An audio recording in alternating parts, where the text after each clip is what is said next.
Dear students, after studying this module, you shall be able to know about the molecular asymmetry, learn about the effect of different spatial arrangements of molecules, and identify enantiomers, diastereomers as well as mesocompounds.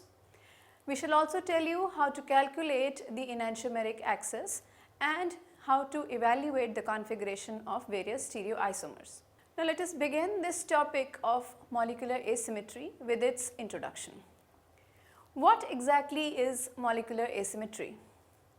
Symmetry, the term, refers to something that is well proportioned. It is an important property that is often correlated with beauty. However, complete symmetry is impossible. The absence of or the violation of symmetry can be termed as asymmetry. Asymmetry has important consequences in different realms. Look at the right and the left foot that we have shown in this figure. They are basically mirror images of one another. But no matter how hard you try, you can't make your left foot shoe fit exactly in your right foot shoe.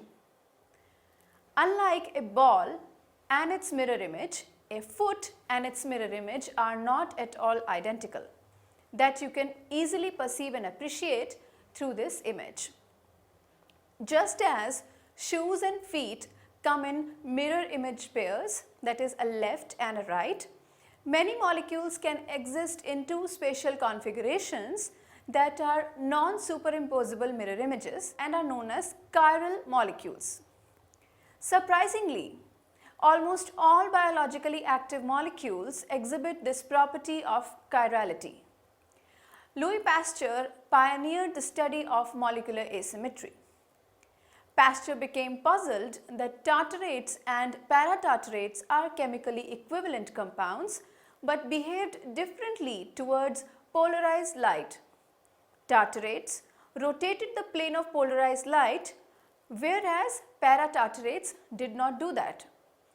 In 1847, he made the surprising observation that crystalline paratartarates consisted of a balanced mixture of left-handed and right-handed configuration crystals. Former type of crystals rotated the plane polarized light to left and the latter one towards the right direction, together cancelling each other's effect and thus producing no optical activity. In contrast, the tartarate crystals showed only one configuration and therefore showed optical activity. Almost 3 decades or 30 years later, two scientists, J. H. Van't Hoff and J. A. Lebel, simultaneously but independently proposed the explanation that carbon has a tetrahedral structure and a molecule having at least one carbon atom attached with 4 different groups is called optically active. It is worth noting, students, that Van't Hoff and Lebel made their proposal at a time when very little was known about the structure of atoms or chemical bonds. It was initially controversial, but soon came to be generally accepted and is now regarded as a well-known fact. Discovery of chirality by Pasteur led to the emergence of a very important and fascinating field of stereochemistry. Stereochemistry deals with the study of spatial arrangement of atoms in a molecule and the behavior of chiral compounds in different chemical environments. Now, after having told you about molecular asymmetry, let us come and study in detail chirality. The term chiral was derived from the Greek word for hand, as they are non-superimposable mirror images of each other. That means two chiral molecules are non-superimposable mirror images of each other. This property of asymmetry is termed as chirality. On the contrary, molecules identical to their mirror images are known as achiral. Most chiral molecules lack symmetry elements like a plane of symmetry This is a plane that divides the molecule into two halves such as that one half is mirror image of the other. Or a center of symmetry. It is a point from which any atom in the molecule lies diametrically opposite to the identical atom at an equal distance. Chirality is more often observed in molecules having at least one carbon atom which is attached to 4 different groups. To understand the difference between chiral and achiral molecules, let us compare two molecules, 1,1-dichloroethane and 1,1-bromochloroethane. Now these are actually shown to you here in this figure. We can clearly see from the figure that 1,1-dichloroethane has a plane of symmetry passing through CH3-CH bond, whereas no plane of symmetry is present in 1,1-bromochloroethane. To add to this further, to test the superimposability of both 1,1-dichloroethane and 1,1-bromochloroethane with their respective mirror images, we will rotate along the axis passing through the CH bond. The spatial arrangement of mirror image after rotation and 1,1-dichloroethane is identical to the original molecule, but no similar observation can be made in case of 1,1-bromochloroethane. To conclude, 1,1-dichloroethane is achiral, whereas 1,1-bromochloroethane is a chiral molecule. A carbon atom bonded to 4 different groups is termed as a stereogenic center, chiral carbon, or it can be called as an asymmetric carbon. The mirror images of 1,1-bromochloroethane have the same constitution and sequence of bonded atoms. However, they differ in the spatial arrangement of atoms. Thus, they are known as stereoisomers. Stereoisomers, which are non-superimposable mirror images of each other, are termed as enantiomers. It is pretty interesting that enantiomers have identical chemical except when they are interacting with chiral reagents or in a chiral environment, and usually physical properties also like solubility, density, boiling point, etc. But it is also interesting to know that they have a striking difference in their ability to rotate the plane of polarized light as it was first observed by Pasteur, as well as the properties that depend on the spatial arrangement of the atoms. Further, a molecule can have more than one stereocenter. More than 2 stereoisomers are possible for such molecules, and for n number of stereogenic centers present in a particular molecule, there will be a maximum of 2 raised to the power n stereoisomers which are possible for that particular molecule. Now, carbohydrates are a very good example to explain the 2 raised to power n rule, as they have more than one stereocenter. Let us take an example of erythrose. It has 2 stereocenters and thus it will be having 2 raised to the power 2, that is 4 stereoisomers, as shown to you in the figure. These are 2 sets of stereoisomers that are mirror images. They are termed as AB and CD, and therefore they are enantiomers. All other sets of stereoisomers which are not mirror images, that is A and C, A and D, B and C and B and D, are known as diastereomers. Diastereomers are stereoisomers which are not mirror images of each other, and unlike enantiomers, diastereomers show different physical as well as chemical properties. Now, moving on to this figure which I have told you earlier about, you can see the relationship of this particular molecule as enantiomers as well as its stereoisomers which exist as diastereomers, and the relationship of diastereoisomerism between AC and BD as well as C and B and D and A. This is the molecule of erythrose that we are talking about. A molecule with one stereogenic center will always be chiral. However, this is not necessarily the case with the molecule having multiple stereocenters. A molecule with two or more stereocenters which is superimposable on its mirror image is known as mesocompounds or a mesocompound. This is due to the presence of plane of symmetry in the molecule. Thus, they are optically inactive. To understand this concept more clearly, students, let us take a famous example of tartaric acid. Here, you can see that in the figure, A and B molecules are non-superimposable mirror images of tartaric acid and therefore they are enantiomers. However, if you look at structure C and D, they are identical due to the presence of plane of symmetry and therefore is an optically inactive form, that is a meso form of tartaric acid.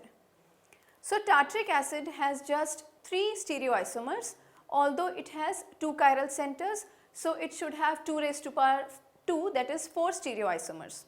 But still it has only 3 stereoisomers because it has a plane of symmetry. For molecules having plane of symmetry, number of mesocompounds can be calculated using this formula. For example, if a molecule has n odd number of stereocenters, the number of mesoforms for that particular molecule will be 2 raised to the power n minus 1 divided by 2. Number of optically active forms will be 2 raised to the power n minus 1 and total number of stereoisomers thus will be 2 raised to the power n minus 1 plus 2 raised to the power n minus 1 divided by 2. Supposingly, a molecule has an even number of stereocenters, then number of mesoforms will be 2 raised to the power n divided by 2 minus 1. Number of optically active forms will be 2 raised to the power n minus 1, which was the same as the molecule having an odd number of stereocenters. Thus, the total number of stereoisomers would thus be 2 raised to the power n minus 1 plus 2 raised to the power n by 2 minus 1. What is optical activity? So, after having appreciated what is asymmetry and chirality, let us now move on to optical activity.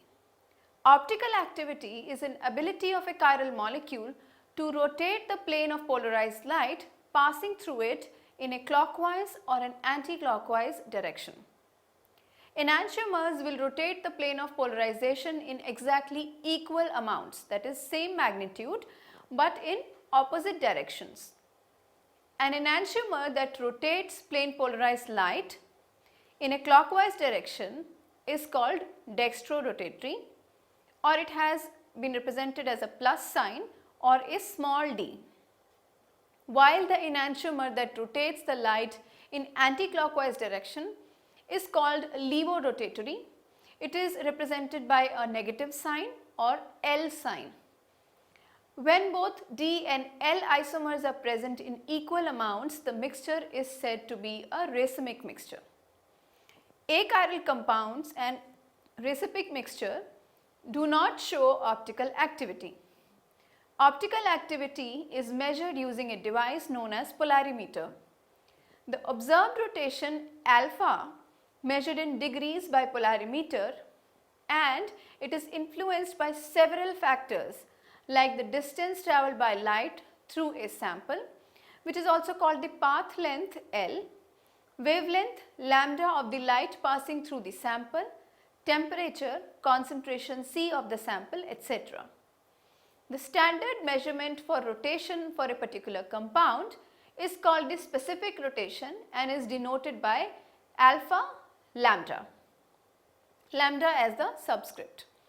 It is defined as the angle of rotation of plane polarized light measured at a path length L decimeter and with a concentration of 1 gram per ml. Thus, the rotation or the angle of rotation is basically equal to alpha divided by L into C, where alpha is the specific rotation in degrees, centimeter cube, decimeter inverse and gram inverse. T is the temperature and lambda is the wavelength of plane polarized light. Alpha is measured rotation in degrees and L is the path length in decimeter, C being the concentration of the sample in gram per ml. Now, after having talked about optical activity, one asks the question about optical purity or the enantiomeric excess, or to say how much optically pure a given compound is or a chiral compound is. For sample which is not optically pure, that is containing only one enantiomer, we call that sample optically pure. For all those samples which are having other enantiomers too, but it consists of a mixture of enantiomers, a part of the effect of enantiomer present in major amount is cancelled by the enantiomer present in minor amount. We can easily calculate the ratio of both enantiomers present in such mixtures by using the concept of enantiomeric excess and as well as optical purity. Optical purity is numerically equal to enantiomeric excess for chemically pure samples. From the observed specific rotation that we just told you about and its formula, we can calculate the optical purity as follows. The formula thus for optical purity is specific rotation of mixture divided by specific rotation of a pure enantiomer into 100. The enantiomeric excess or the excess of one enantiomer over the other in a mixture of enantiomer is also called the enantiomeric excess. It can be expressed mathematically as enantiomeric excess being equal to percentage of major enantiomer minus percentage of minor enantiomer. Enantiomeric excess can also be calculated from the concentration of major enantiomer and minor enantiomer. Thus, if we see, then another formula for enantiomeric excess would be concentration of the major enantiomer minus that of the minor enantiomer divided by the total concentration, that is addition of major as well as minor enantiomers concentration into 100. Now let us study about configuration of chiral molecules. Specification of the 4 different groups present on a stereogenic center is termed as configuration. The precise arrangement of substituent at a stereogenic center is known as the absolute configuration of the molecule. However, prior to 1951, when it was not possible to assign absolute configuration, the arrangement of atoms in thousands of optically active compounds was determined relative to one another on the basis of chemical interconversions. This method of specifying configuration is known as relative configuration. Relative configurations, which are D and L systems. In carbohydrate chemistry, configuration is assigned to various monosaccharides with respect to glyceraldehyde as the base molecule, since they can be synthesized from one of the enantiomeric form of glyceraldehyde as shown to you in the figure by a complex series of reactions. If in the Fischer projection of glyceraldehyde, the hydroxyl group is present on the right hand side, it is assigned as capital D configuration. Kindly students, do not confuse this with the rotation of the molecule when a polarized light is passed through it. There we assign it as small d and small l. And if you see, if the hydroxyl group is present on the left hand side, just by looking at the molecule using no polarimeter, it is assigned a capital L configuration. It should be noted, students, that capital D and L configuration is independent of dextro and levo designation, as I earlier told you. So, for monosaccharides, position of hydroxyl group on the chiral carbon farthest from the anomeric carbon will determine its relative configuration. In the figure you can see that enantiomers of glucose are illustrated for you. When hydroxyl group on the chiral carbon in red box, that is, which is farthest from the anomeric carbon, is present on the right, we can say that it is assigned as D-glucose. When OH is on the left hand side, it is assigned as L-glucose. This system is not used much these days except for certain classes of compounds like carbohydrates as well as amino acids.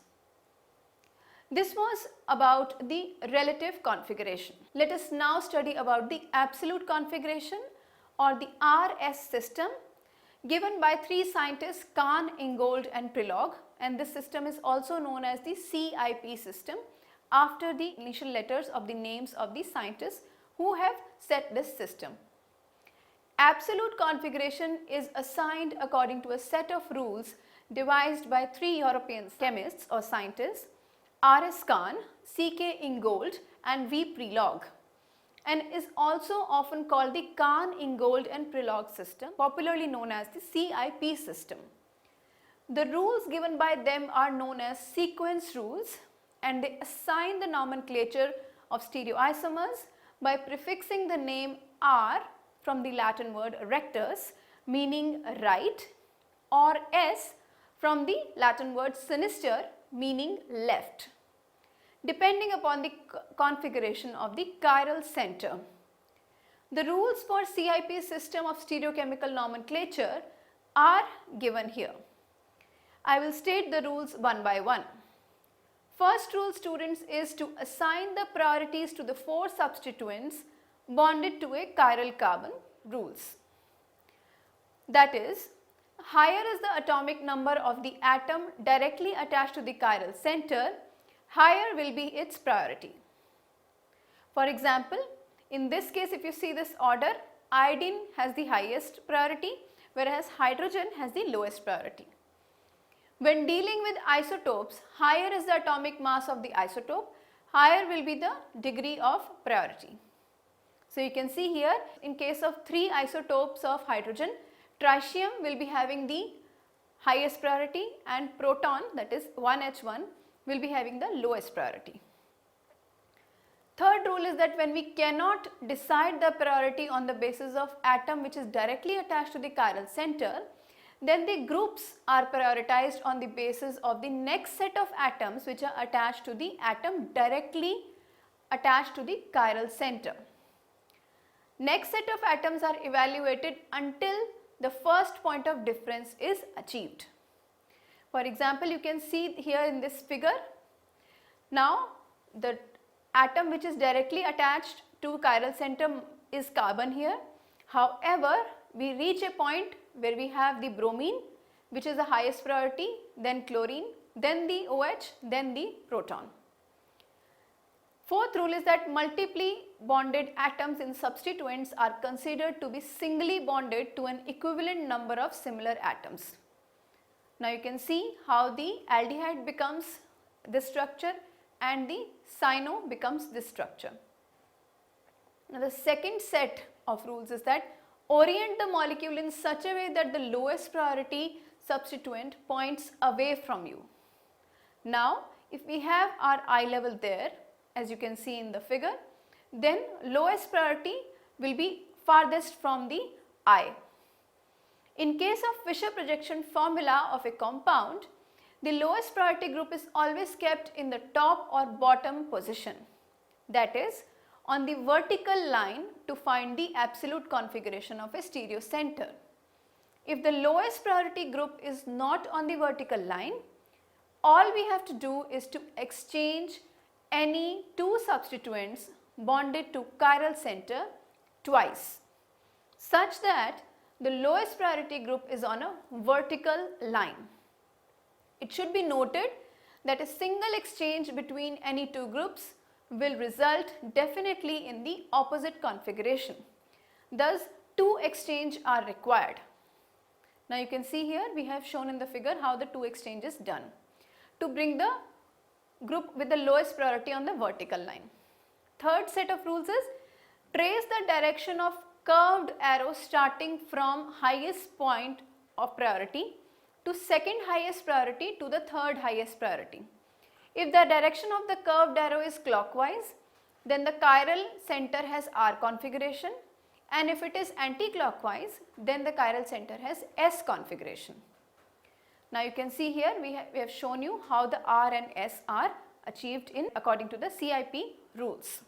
Now students, we have in a lot of detail and in a wonderful manner we have explained you the asymmetry, the chirality and how to determine the absolute and the relative configurations. After this, I want to summarize this module. In this module, students, we have taught you that molecules having same constitution and sequence of bonded atoms but differing in the spatial arrangement of atoms are known as stereoisomers. Molecules that are non-superimposable on their mirror images are said to be chiral, and two mirror images are known as enantiomers. Most chiral molecules lack symmetry elements like a plane of symmetry or a center of symmetry. Chirality is more often observed in molecules having at least one carbon atom which is attached to 4 different groups. Stereoisomers which are not mirror images of each other are known as diastereomers. Enantiomers having identical chemical and usual physical properties, whereas the diastereomers show different physical and chemical properties. A molecule with 2 or more stereocenters which is superimposable on its mirror image is optically active and is known as meso compound. The calculation of stereoisomers in different conditions has been clearly specified in this particular module. A detailed discussion also has been done on the calculation of specific rotation and enantiomeric excess, which is also discussed properly. Now students, specification of the 4 different groups present on a stereogenic center is termed as a configuration. Relative configuration is the method of specifying arrangement of atoms in optically active compounds relative to chiral compounds on the basis of chemical interconversions. For example, configuration of various monosaccharides is assigned with respect to glyceraldehyde as a base molecule, since they can be synthesized from one of the enantiomeric form of glyceraldehyde. If in the Fischer projection of glyceraldehyde the OH is present on the right, then it is capital D. If it is present on the left, then it is capital L. Position of the hydroxyl group on the chiral carbon farthest from the anomeric carbon of the monosaccharides will determine its relative configuration. Capital D and capital L configuration is independent of dextro and levo designation, as we have clearly discussed in the module. Absolute configuration is another method of specifying the exact arrangement of atoms on a stereogenic center and can be specified using the CIP system, where the number of stereoisomer is prefixed by R or S. Now students, we have discussed in detail about the molecular asymmetry and its various aspects, and I hope you have found this module very informative.